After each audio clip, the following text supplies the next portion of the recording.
You may be seated, everyone. Make yourself comfortable, but maybe not too much. It's not going to be that long. I'm not going to keep you sitting for a couple of hours.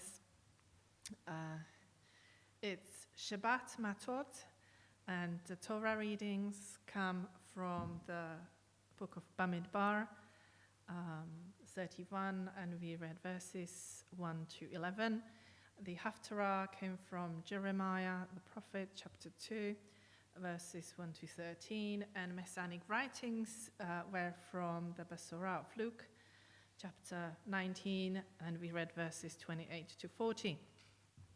And I could see, as we were reading from our Messianic writings, there were people looking confused, which tells me who reads the passages in advance of Shabbat when it's posted on VJC. Well done. The readings have changed, and I do apologize for confusing you.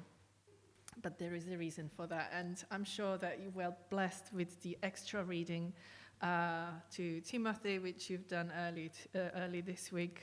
It's a beautiful passage as well, full of wisdom. But as it is, this has been one of the passages where I thought, oh, okay, I'm bringing the drush on this parasha, and I really know what I want to talk about. It'll be really easy, and I will have it written all in short time, no problem there. Got my reading sorted, and then I started reading. And as you probably do, I read the whole parasha because you don't want to just narrow yourself to a couple of verses, and the parasha is from chapter 30 to chapter 32, verse 42. So it's not a long parasha, but there is quite a lot happening there, and my attention and focus got diverted completely. As I said, it's not a long parasha. It talks about vows, the destruction of Midianite towns, and also the negotiations of the Reubenites and Gadites to settle on the east side of Jordan River. And there are a few events happening in there. But before we dive in, because there's been a study of different kinds this week as I prepared, the first study was study of calendars. Because you can tell me, hang on, it's Shabbat Matot, and normally there are two words in the title, aren't they? It's Matot, Masei. You see, I didn't forget, and there should be only one name in the calendar. We do have two calendars. We have the diaspora calendar and also the Israel calendar, and we follow the Israel calendar. And occasionally, there are parashot which are joined together, and sometimes they are separated, like twins, sometimes together, sometimes separated. And this Shabbat is one of the days where we separated the twins. We are not reading Matot and Masei together. Instead, they are separated in two different portions. The parasha itself starts with chapter 30. And this is really where I got a little bit, sidelined in my study of the Torah, because chapter 30 from verse 2, it talks about vows. It's Torah for the vows. And I'm not going to read it all for you. You can read it for yourself. It's 17 verses. But it starts saying, Moshe spoke to the heads of the tribes, Matot, tribes, of the people of Israel, and he said, here is what Adonai has ordered. When a man makes a vow to Adonai or formally obliges himself by swearing an oath, he is not to break his word, but is to do everything he said he would do. Of course, that's the right thing, isn't it? You say something, especially when you promise it, vow it to Adonai, you have to fulfill it. And then it continues. When a woman makes a vow to Adonai, formally obliging herself, while she is a minor living in her father's house, then if her father has heard what she vowed, obliged herself to do, and holds his peace, then all her vows remain binding. Every obligation she has bound herself to will stand. But if on that day her father hears it, he expresses his disapproval, then none of her vows or obligations she had bound herself to will stand. And Adonai will forgive her because her father expressed his disapproval. It kind of continues. So if this woman is married, follows the same pattern. If she makes a vow and her husband hears but hold his peace with her on that day, he learns of the vow, then her vows and obligations she had bound herself to will stand. But if her husband expresses his disapproval on that day, he hears it, he will void the vow which is on her and the obligation to which she will bound herself, and Adonai will forgive her. And it kind of continues, and I just go down to verse 15. It's still on the same topic. If the woman's husband entirely holds his peace with her day after the day, then he confirms all her vows and obligations. He must let them stand because he had held his peace with her on that day he heard them. If he makes them null and void after he had heard them, then he will bear the consequent guilt. Just fascinating. You might be reading those passages and never really think about it, and then kind of it makes you think. So the Torah for vows and the text gives us one verse. One verse, what happens when the vow is uttered by a man. That's it. It stands. He has to fulfill it. And then there are 14 verses if the vow is spoken by a woman. Well, in our modern world, that kind of makes you pondering like, what is going on here. But really what we need to remember is that those commandments, the guidance around vows which God has given at the time speak into situations and the cultural milieu in which Israel existed.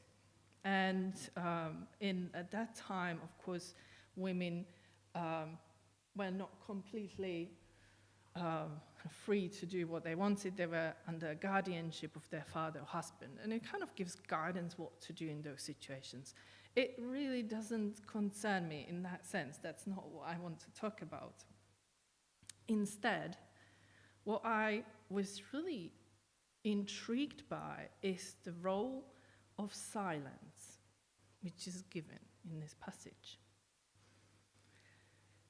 You see, the law states that women's vows can be nullified by her father or husband under one condition. If they are cancelled, if those vows are cancelled immediately after they heard about this vow.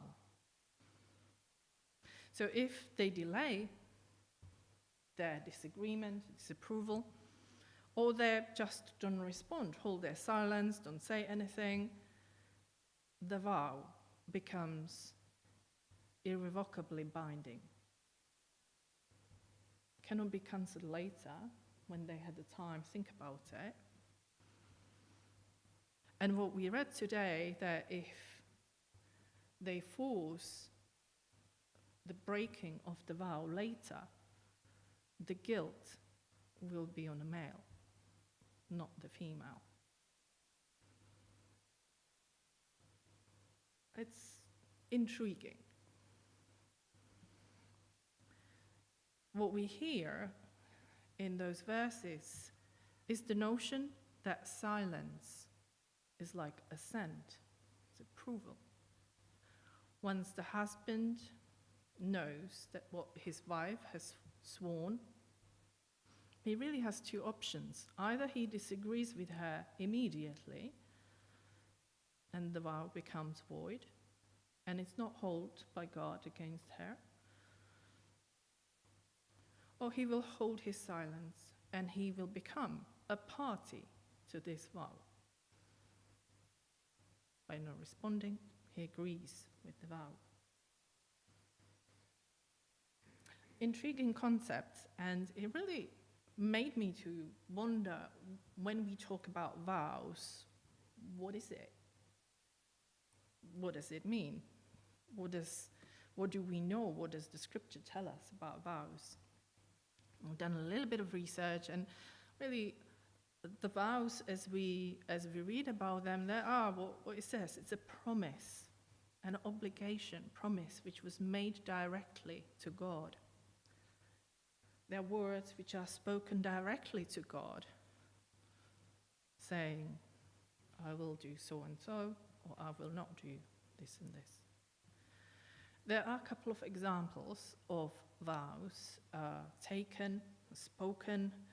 I think the one which is very appropriate when we think about it here is the vow made by Hannah at Shiloh. So that's from the first Samuel. You know the story, what happened to her and her broken heart. After the meal, they had a festive meal, and she's humiliated by the other wife of her husband, and she's unhappy, and she goes and prays. And the scripture tells us Hannah made a vow, saying, Adonai Almighty, if you will only look at your servant's misery and remember me, and not forget your servant, but give her a son, then, is the promise, I will give him to Adonai for all the days of his life, and no razor will ever be used on his head. This is pretty heavy stuff when you think about it. But life-changing implications. Hannah is so broken-hearted and desiring this child that in her promise she made to God, she binds this child to God's service for all of his life. Dedicates this child, imaginary child, non-existent child, to serve God all life. Now, when you think about it, we live in a world where we bring our children to have opportunities, the world open to them, choices which they can make about what they do, where they go, what they study, what's their jobs, who are their partners. This is completely opposite of what we see here. At this moment, Hannah determined the life of this child, if there is a child, a boy, like that.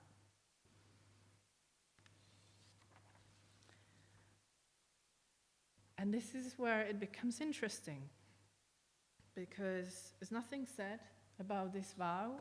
We know what happens. We know that when the child is there and it's weaned, it's brought to the tabernacle. But knowing what we know now about the Torah for the vows, Elkanah, her husband, had to have his say on this vow that Hannah made. Doesn't tell us anything how he reacted, what discussion they had when Hannah said, darling, by the way, this is what I promised to God. So we don't really know, even when she heard of that vow. Was it afterwards, when they were going home, she told him about this, not being pregnant? Or was it after she felt pregnant and there was a vow which needed to be fulfilled. At which point did she declare it to him? Did he know? Did he know of this vow before she felt pregnant or not? Did he keep silence? Did he say anything about the vow? Or did he actually say, I agree with you, if there is a child, he will serve God? We just don't know. There's nothing said. But what we know is that he didn't cancel that vow, as he had every right to do so. He could have done that, and it would not be held against Hannah, but he didn't. And little Samuel started his service at the Mishkan when he became old enough, and he met with the living God there. And he remained his faithful servant for all his life.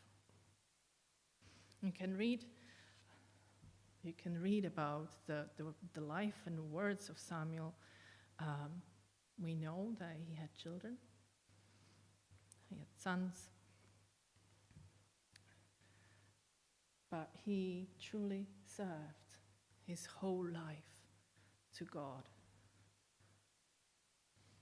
as Hannah in her heart dedicated him. Taking vows is a serious matter, and the Torah really expects you to fulfill them. The words which you promise to God, you are expected to make good on that promise.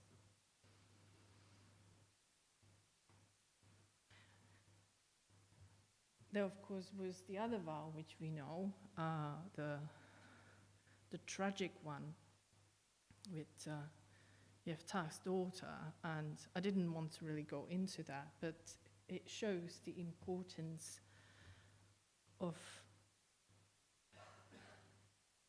wisely choosing words which we speak before God. Taking vows was an active part of spiritual life of Israel. We read about it, and even in the first century, at the time of Yeshua and the Talmudim, this was still a common practice. It's of course taking vows and redeeming vows is connected to the existence of Mishkan and later the temple. You can read about a situation in the book of Acts where Shaul is coming back from one of his ministry journeys, and he is advised, because he has taken a vow, and he comes back, he's advised to take other men who fulfilled their vows, and they kind of go and present themselves in a temple and complete the rituals around that which were taking place. You can read that. So it was a practice which was common, and people were taking it very seriously, of course, because you make promise to Adonai. It's all fascinating, but for me, when we go to this, our original reading is the element of silence. The idea that when you are silent, when you hear something being uttered, it becomes agreement or approval. So when that person made a vow, the authority, in a way, the male in that relationship, father-daughter or husband-wife, was the authority in that party. If that authority kept silent, became part of that vow. And also, if that vow is subsequently broken, it's not fulfilled, the authority is held responsible. The party which didn't speak up, although they might have some questions, they become responsible for breaking of the vow. And it really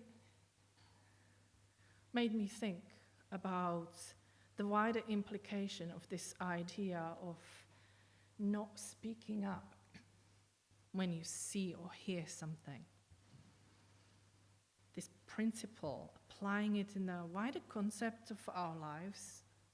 We don't taking vows as kind of it was practiced in the first century is not a common practice by any means. But what it shows us that keeping silence in the light of something which we disagree, what might be unrighteousness or something happening wrong, there are questions about the morality of what is right to speaking up.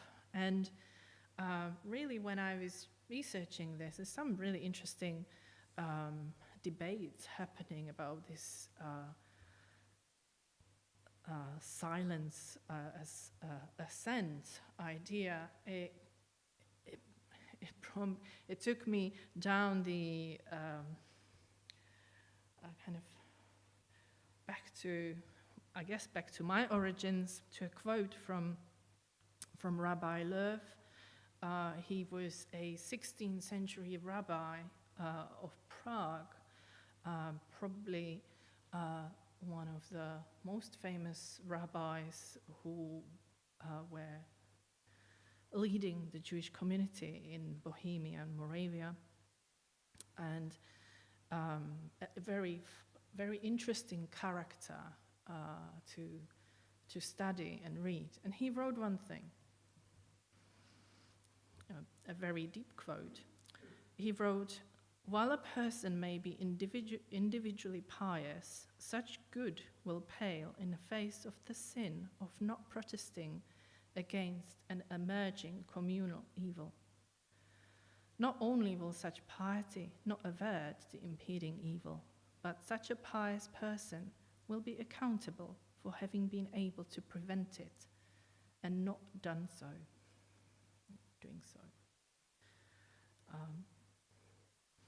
It tells us that sometimes silence as assent is not a good thing. And when if you read a little bit about Rabbi Lev, he was someone who did speak up on issues which were affecting the Jewish community at the time. It was during his time in the rabbinic office. He was one speaking up against the matter which was very seriously affecting families and the futures of people in the community. It was a matter of slander in communities which was ruining lives and futures of many.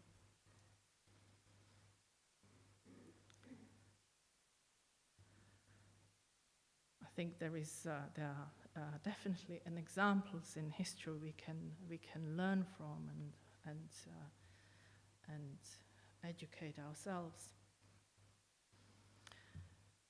And then when I was thinking about that kind of keeping silence and not rocking the boat, not saying anything, the idea of not speaking up also means that it can be a good thing, not speak up. You say, I agree with that, wow, please continue. But also, it can be a bad thing, as we heard when we see something not right. But there is another part of it, and that's being silent instead of speaking up about what we believe. When we keep silent instead of praising God and glorifying His name. And this is where the Besorah of Luke, which we read today, is really interesting, because here we are. This is amazing moment of history where people are rejoicing and praising God for what they've seen, the miracles which they've seen during Yeshua's ministry. Of course, this is a period of time which is the last days of Yeshua's time with us. When they found that young donkey and the Talmudim, they're singing and praising God on top of their voices, saying, "Blessed is the King who is coming in the name of Adonai."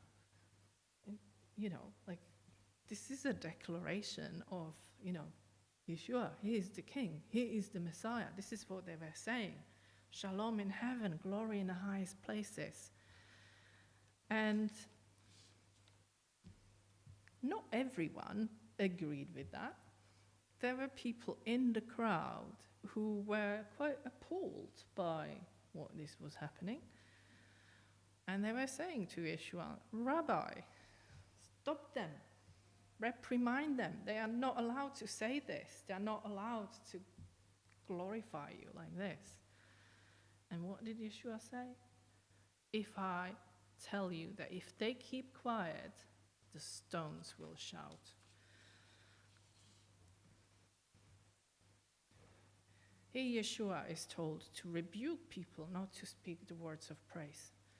And everyone knew in that crowd what it means, that this is a fulfillment of God's promises to send Israel an appointed Messiah. That's what those words were confirming. It goes back to a prophecy in Zechariah when it says, "Rejoice greatly, O daughter of Zion, shout, daughter of Jerusalem, behold, your king is coming to you. He is just and having salvation, lowly and riding on a donkey." This is what was proclaimed in that moment. And here there are people trying to silence the truth being spoken out. Why should people be silenced when a prophecy is being fulfilled? And rightly so, Yeshua answered to them, if they were silent, the stones would shout the truth out. It tells us that we should never be scared or afraid of speaking up the words of truth, that Yeshua is the true Messiah of Israel, and that it's him who brought reconciliation between God and his people. He is the Jewish Messiah, and there never was and never will be anyone like him. Praise to God in heaven. Amen.